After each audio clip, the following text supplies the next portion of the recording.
find that most of the modern traditions that we have now have their roots in the Victorian period. If you go back to the medieval period, Christmas was very different.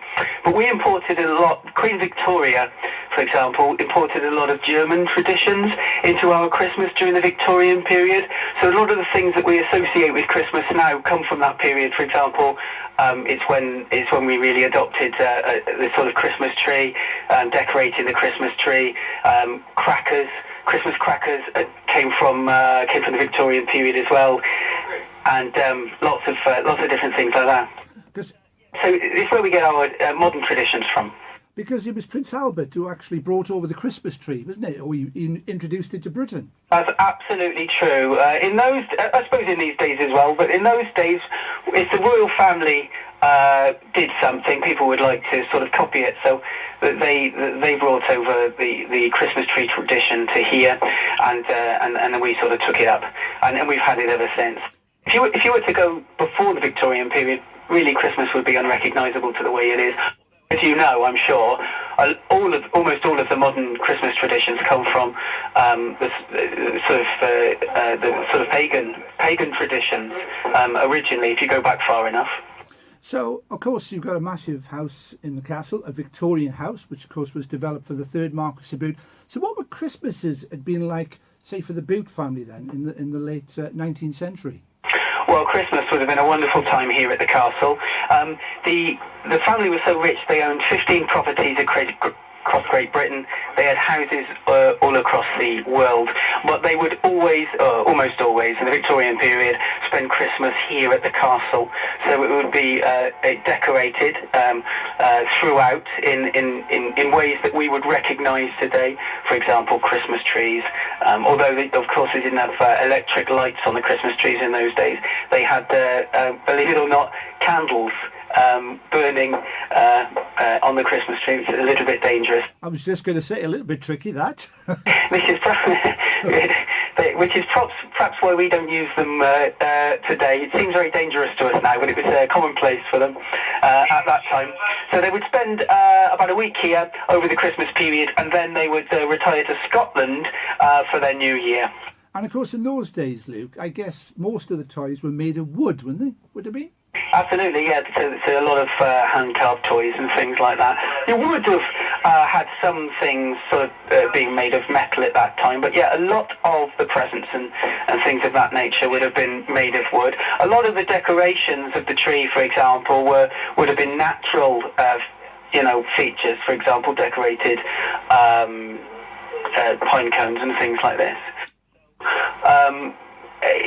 So you can see the roots in our Christmas tradition here. And of course, they were a big fan of putting up the stockings. The children going to bed, and they were. I mean, you don't see it so much now, I don't think. But in those days, I mean, every child would have taken a stocking to bed with them, wouldn't they? Hoping that Santa would fill it full of something. That's right. Yeah, they did have stockings. We still sometimes have them today, but they were sort of a major thing, and they would be hung next to the fireplace for Father Christmas, Saint Nicholas, to bring presents.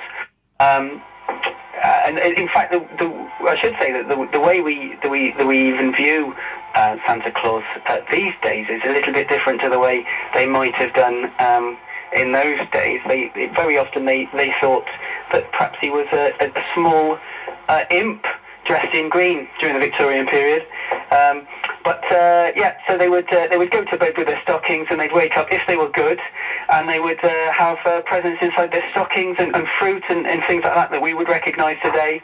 Of course, they did not expect, even a hugely rich family like the Bute family wouldn't. The focus wasn't necessarily on having hundreds of different presents in those days, whereas perhaps it's developed a bit more commercial these days. Because, of course, today is Xboxes and clothes and very expensive presents, let's be honest. It is.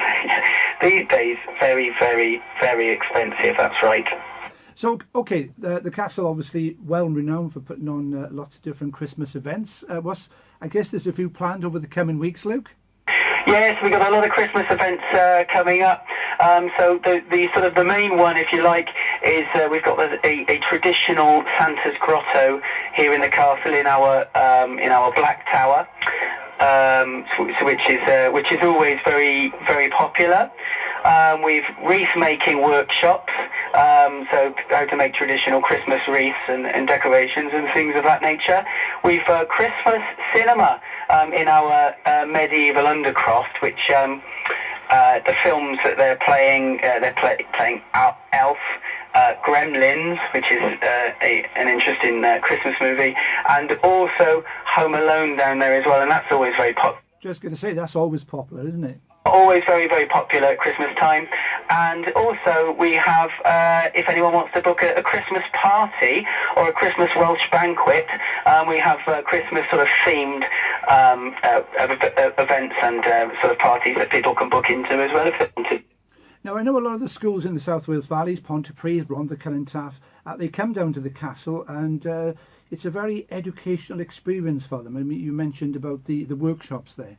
Absolutely. So we do sort of Christmas-themed workshops as well for the school children. So a lot of them book in and have sort of different Christmas-themed workshops as well. But a lot of it focuses on as I say, the Victorian roots to our modern Christmas tradition. So if there's a teacher listening now, and there could very well be, of course, and they want to get in touch, do they get in touch just by ringing up the castle? Yeah, if they contact us either via email or as you say, if phoning up the main reception, and they'll be able to book with our education centre, or if parents want to book in for the Christmas Grotto, do exactly the same thing. Just phone our main number, which you'll find online, and they'll be able to book you in. And go down to the castle. There'll be trees everywhere. There'll be trees and decorations everywhere. We'll have a big tree outside, a huge decorated tree, which the tree is there, and it will shortly be decorated. And we also have, right on the outside of the castle, which is always very popular, huge reindeer statues of reindeer that light up. So that's very, people love that.